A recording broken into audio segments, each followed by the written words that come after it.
हे पीप, কেমন আছো তোমরা? तो दोस्तों, आज हम बात करने वाले हैं 2007 में रिलीज हुई एक American science fiction horror movie की जिसका नाम है I am legend. I am legend को डायरेक्ट किया है फ्रांसिस लॉरेंस ने एंड इस मूवी के मुख्य पात्र में मेरे एंड हम सबके चहीते विल स्मिथ है एंड ये रिचर्ड मैटसन के 1954 के एक सेम नेम के नोबेल पे बेस्ड है।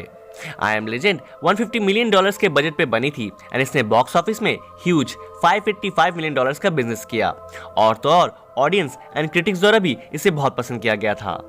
ना दोस्तों, यहाँ मैं बता दूं कि इस मूवी की और एक खास बात यह है कि इस मूवी की 2 एंडिंग्स है। जी हाँ दोस्तों, 2 एंडिंग्स, एक जो कि हमें थिएटर में देखने को मिला था एंड दूसरा बाद में होम रिलीज किया गया।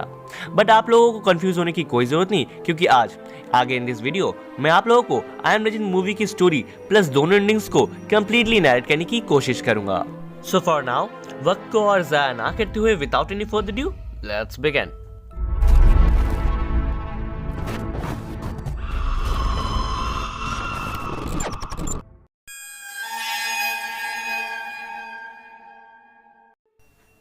तो मूवी की शुरुआत में हमें टीवी में एक इंटरव्यू दिखाया जाता है जहां पे वो शो एंकर एक फीमेल डॉक्टर एलिस क्रिपेन से उनके कैंसर के लिए निकाले गए वैक्सीन के बारे में पूछती है। वो एंकर पूछती है कि आज तक आप लोगों ने ये वैक्सीन कितने लोगों पे ट्राई किया है, जिस पे डॉक्टर एलिस क्रिपेन ये कहती है कि 10,000। फिर वो एंकर पूछती है कि और उनमें से कितने लोग ठीक हुए, तो एलिस क्रिपेन कहती है कि पूरे के पूरे 10,000, विच मीन्स कि डॉक्टर एलिस क्रिपेन ने कैंसर का 100% क्योर खोज लिया था। खैर, नाउ यहाँ से सीन फॉरवर्ड होकर अब 3 साल बाद से शुरू होती है, जहां हम व्यूअर्स ये देखते हैं कि पूरा का पूरा न्यूयॉर्क शहर सुनसान पड़ा हुआ था। बिल्डिंग्स, रोड्स, कार्स सब के सब पूरे खाली और एक भी इंसान का कोई भी नामो निशान तक नहीं था। ऐसा लग रहा था मानो कि दुनिया से इंसानों की प्रजाति ही लुप्त हो गई हो। अब कुछ देर बाद ही वहां हम एक रेड कार को चलते हुए देख पाते हैं, जिससे एक army virologist doctor Robert Neville चला रहे थे एंड उसके साथ उसका एक पेट डॉग सैम भी था। यहाँ अब हम व्यूअर्स देखते हैं कि शहर पूरा सुनसान होने की वजह से जंगल के जंगली जानवर अब शहर में खुलेआम घूम रहे थे एंड रॉबर्ट इधर डिनर के लिए एक हिरन का शिकार करने की कोशिश कर रहा था। रॉबर्ट को यहाँ लगभग अपने एक शिकार मिल भी जाता है, बट तभी एक लायन की फैमिली उधर आकर उस हिरन को पकड़ लेती है एंड उसे अपना डिनर बना लेती है। यहाँ रॉबर्ट अब उस लायनेस को ही मारने का सोचता है, बट तभी उसके घड़ी में 5 बजे का अलार्म बजने लगता है एंड ही नोटिस कि सूरज अब ऑलमोस्ट लगभग डूबने ही वाला था। रॉबर्ट अब उधर बिना शिकार के एंड बिना कोई वक्त गवाए तुरंत ही अपने घर वापस चला आता है। नाउ आई नो कि आप लोगों को शायद यही लग रहा होगा कि इधर आखिर चल क्या रहा है, so let me clear this. दरअसल दोस्तों, 3 साल पहले जब डॉक्टर एलिस क्रिपेन ने वो कैंसर की वैक्सीन निकाली एंड उससे 10,000 लोगों का ट्रीटमेंट किया, तो तब उस वैक्सीन से सब ठीक तो हो गए, बट धीरे धीरे वो क्योर एक डेडली वायरस में बदल गया एंड उन 10,000 लोगों में से वो वायरस धीरे धीरे सब में फैल गया, जिससे पूरी दुनिया में 90% इंसानों की मौत हो गई एंड 9% इंसान उस वायरस की वजह से एक वैम्पायर ज़ॉम्बी लाइक म्यूटेंट बन गए, जिन्हें अब डार्क सीकर्स के नाम से जाना जाता है, क्योंकि वो सिर्फ रात को ही बाहर निकलते थे एंड अंधेरे प्लेसेस में रहते थे एंड सूरज की रेस उनसे सहन नहीं होती थी। सो बेसिकली अब पूरी दुनिया में सिर्फ 1% इंसान बचे थे, जिनमें से डॉक्टर रॉबर्ट नेविल एक है एंड शायद मोस्ट प्रोबेबली अब पूरे मैनहट्टन में भी वो एक अकेला ही इंसान बचा था। खैर, नाउ इन प्रेजेंट अब उधर सूरज डूब कर रात हो जाती है एंड रॉबर्ट अपने घर को हर तरफ से स्टील के गेट से लॉक कर देता है एंड अपने डॉग सैम के साथ बाथ टब में सो जाता है। रात होने की वजह से वहां घर के बाहर से इन्हें डार्क सीकर्स की आवाजें आने लगती है, जो अंधेरे में अपना शिकार ढूंढने निकले थे। इधर बाथ टब में अब रॉबर्ट की आंख लग जाती है एंड उसे फ्लैशबैक के कुछ विजन्स आने लगते हैं, जहां हम व्यूअर्स ये देखते हैं कि इस वायरस के आउटब्रेक के बाद पूरे न्यूयॉर्क शहर को बाकी देशों से पूरा अलग सील कर दिया गया था एंड जो लोग सिर्फ इन्फेक्टेड नहीं हुए थे उन्हें ही वहां से ट्रांसपोर्ट करके दूसरे शहरों में भेजा जा रहा था। सो उस दौरान रॉबर्ट भी अपनी बीवी जोई और अपनी बेटी मार्ली को एक मिलिट्री हेलीकॉप्टर से न्यूयॉर्क से बाहर भेजने के लिए बैठा देता है एंड खुद न्यूयॉर्क में ही रुक जाता है, ताकि वो उस क्रिपेन वायरस के क्योर पे काम कर सके एंड न्यूयॉर्क को बचा सके। बट जैसे ही रॉबर्ट जोई एंड मार्ली को हेलीकॉप्टर से रवाना करता है, तभी वहां सामने एक दूसरे हेलीकॉप्टर पे कुछ वायरस से इन्फेक्टेड लोग हमला कर देते हैं, जिससे हेलीकॉप्टर अपना बैलेंस खो देता है एंड जोई एंड मार्ली वाले हेलीकॉप्टर से आकर टकरा जाता है, जिससे उनकी उधर ही मौत हो जाती है। खैर, नाउ इन प्रेजेंट अब रॉबर्ट की नींद टूट जाती है एंड वो फ्रेश होने के बाद सुबह सुबह अपने घर के बेसमेंट के लैब में जाता है, जहां वो इस क्रिपेन वायरस के क्योर पे अभी भी काम कर रहा था, इसी उम्मीद में कि एक न एक दिन वो इस वायरस का इलाज ढूंढ लेगा। रॉबर्ट ने यहाँ अपने लैब में कई सारे रैट्स को अलग अलग केज में बंद कर रखा था जो सभी उस वायरस से इन्फेक्टेड थे एंड रॉबर्ट इन सभी पे अपने बनाए हुए वैक्सीन को टेस्ट करता था। रॉबर्ट यह चेक करता है कि लास्ट टाइम जो वैक्सीन उसने इन चूहों को दी थी उसका क्या रिजल्ट है इन पे, जहां वो देखता है कि अभी भी सारे चूहे वैसे के वैसे ही एग्रेसिव थे। बट सूनर ही नोटिस्ड कि उनमें से एक चूहा जिसे रॉबर्ट ने वैक्सीन नंबर 6 दी थी वो औरों के मुकाबले आज थोड़ा शांत लग रहा था एंड उसका कलर भी धीरे धीरे नॉर्मल हो रहा था, विच क्लियरली मीन्स कि वो वैक्सीन इस वायरस पे अब काम कर रही थी। एंड नाउ अब वक्त आ गया था कि रॉबर्ट उस वैक्सीन को किसी डार्क सीकर पे ट्राई करे। खैर ना अब आगे रॉबर्ट अपने डॉग सैम के साथ दिन में फिर से बाहर जाता है and South Street Seaport पे जाके एक एफएम चला के बैठ जाता है। दरअसल दोस्तों रॉबर्ट एफएम द्वारा हर रोज एक मैसेज भेजा करता था जिसमें वो बोलता था कि मैं डॉक्टर रॉबर्ट नेविल्स, अगर तुम मुझे सुन रहे हो और अगर तुम्हें मदद चाहिए तो मैं तुम्हें खाना दे सकता हूँ, रहने की जगह दे सकता हूँ, वायरस से सुरक्षा भी दे सकता हूँ। ये ब्रॉडकास्ट मैं रेडियो के सभी AM FM चैनल पे कर रहा हूँ। हर रोज दोपहर जब सूरज सर के बिल्कुल ऊपर होगा तो मैं तुम्हें साउथ स्ट्रीट सी पोर्ट में मिलूंगा। सो अगर कोई मुझे सुन रहा है, कोई भी, तो प्लीज ये जान लो कि तुम अकेले नहीं हो। नाउ इधर सडनली रॉबर्ट को एक हिरन दिखाई देता है जिसका शिकार करने के लिए रॉबर्ट एंड सैम उसको फॉलो करने लगते हैं। वो हिरन इनसे भागते भागते एक बिल्डिंग के अंदर घुस जाता है जो कि बिल्कुल अंधेरा था एंड उसका पीछा करते करते सैम भी उस बिल्डिंग के अंदर घुस जाता है, जो कि ऑब्वियसली अच्छी बात नहीं थी क्योंकि डार्क सीकर्स ऐसे ही अंधेरे जगहों पर रहते थे। नाउ अब रॉबर्ट जो कि अपने डॉग सैम से बेहद प्यार करता था वो खतरा जानते हुए भी उस बिल्डिंग के अंदर घुस जाता है एंड वहां अंधेरे में कुछ देर ढूंढने के बाद रॉबर्ट को सैम मिल भी जाता है। बट तभी वो नोटिस करता है कि वहां कई सारे डार्क सीकर्स उस हिरन को खा रहे थे। रॉबर्ट सैम को लेके अब वहां से तुरंत ही भागने लगता है जहां कई सारे डार्क सीकर्स इन्हें फॉलो करते हैं। एक डार्क सीकर रॉबर्ट को लगभग पकड़ भी लेता है बट रॉबर्ट उस डार्क सीकर को लेकर उस बिल्डिंग के फर्स्ट फ्लोर से बाहर कूद जाता है जिससे बाहर सूरज की रोशनी में वो डार्क सीकर जलकर मारा जाता है। अब नाउ जो कि रॉबर्ट ये जानता था कि उस बिल्डिंग के अंदर में कई सारे डार्क सीकर है एंड जो कि अब उसे भी अपनी वैक्सीन टेस्ट करने के लिए एक डार्क सीकर की जरूरत थी, इसलिए वो उस बिल्डिंग के बाहर एक ट्रैप लगाता है जिसमें कुछ देर बाद ही एक फीमेल डार्क सीकर फंस भी जाती है जिसे रॉबर्ट गन से मार बेहोश कर देता है। बट तभी वह एक मेल डार्क सीकर गुस्से में रॉबर्ट के ट्रैप को देख उस पर चीखने लगता है जो लगभग कुछ सेकंड्स के लिए सूरज की रोशनी में भी आ जाता है। बट वो उस फीमेल डार्क सीकर के पकड़े जाने पर इतना गुस्सा था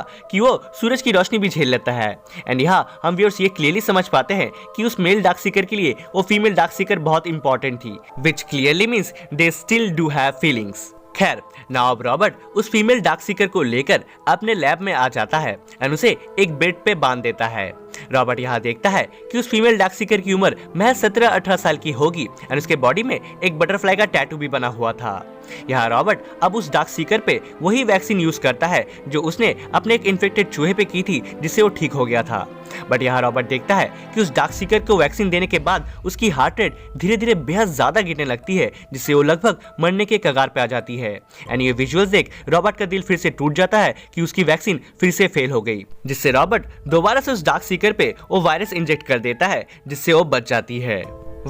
नाउ रॉबर्ट अपना वैक्सीन फिर से फेल होने के बाद हताश होकर खुद को एक कैमरा में रिकॉर्ड करते हुए एक ब्लॉग बनाता है जो अक्सर बनाया करता था। यहाँ इस ब्लॉग में हम रॉबर्ट से ये जान पाते हैं कि रॉबर्ट अपनी बनाई हुई एक दवाई लेता है जो उसे उस वायरस से प्रोटेक्ट करती है। मींस किसी को छूने या हवा से वो वायरस रॉबर्ट के मेडिसिन की वजह से उस पर काम नहीं करती थी, क्योंकि अभी तक ये बात पूरी तरह से क्लियर नहीं हुई थी कि वो वायरस हवा से फैल रही है कि नहीं। रॉबर्ट की वो मेडिसिन उस वायरस से तो शायद बचा सकती थी बट वो मेडिसिन जो ऑलरेडी इन्फेक्टेड है उन पे काम नहीं करती थी, जस्ट लाइक डार्क सीकर्स, और इसीलिए ही वो पिछले 3 सालों से लगातार उस वायरस के वैक्सीन को बनाने की कोशिश कर रहा था। खैर नाउ आगे नेक्स्ट डे मॉर्निंग रॉबर्ट फिर से सैम के साथ बाहर शिकार करने जाता है जहां उसे एक बड़ी ही अनयूजुअल चीज दिखती है। वो देखता है एक डमी जो यूजुअली शॉप में रहता था एंड रॉबर्ट जिससे अपना मन बहलाने के लिए अक्सर बात कर लिया करता था, अब वो डमी एक बिल्डिंग के बाहर रखी हुई थी, जिसे देख ऑब्वियसली रॉबर्ट बेहद शॉक्ड हो जाता है। रॉबर्ट तुरंत ही उस डमी के पास जाता है और तभी उसका पैर एक ट्रैप में गिर जाता है एंड वो रस्सी से लटक जाता है और बेहोश हो जाता है। एंड दोस्तों यहाँ मैं बता दूं कि ये ट्रैप सेम बिल्कुल हुबहू वैसा ही था जैसा रॉबर्ट ने उस फीमेल डार्क सीकर को पकड़ने के लिए सेट किया था, विच क्लियरली मींस कि ये ट्रैप उन डार्क सीकर्स ने ही सेट किया था, मेनली उस डार्क सीकर ने जो रॉबर्ट पे गुस्से से चिल रहा था। और यहाँ हम समझ पाते हैं कि म्यूटेंट बनने के बाद भी उनके पास अब भी दिमाग है। वेल नाउ अब इधर बहुत देर बाद रॉबर्ट की घड़ी का अलार्म बजने लगता है एंड वो होश में आता है। वो देखता है कि 5 बजने ही वाले थे एंड सूरज भी अब ऑलमोस्ट डूबने ही वाला था। रॉबर्ट तुरंत ही अपने नाइफ से उस रस्सी को काट देता है, बट जैसे ही वो नीचे गिरता है उसका चाकू गलती से उसी के पैर में घुस जाता है, जिससे वो और ठीक से खड़ा नहीं हो पाता। बट जो कि सूरज बस डूबने ही वाला था, इसलिए रॉबर्ट जमीन पे घिसटते हुए ही अपनी कार की तरफ बढ़ने लगता है एंड सैम भी रॉबर्ट के पास ही रहता है। यहाँ अब हम व्यूअर्स ये देख पाते हैं कि सूरज को पूरी तरह से डूबने में सिर्फ कुछ ही सेकंड्स रह गए थे एंड तभी वह बिल्डिंग के अंदर से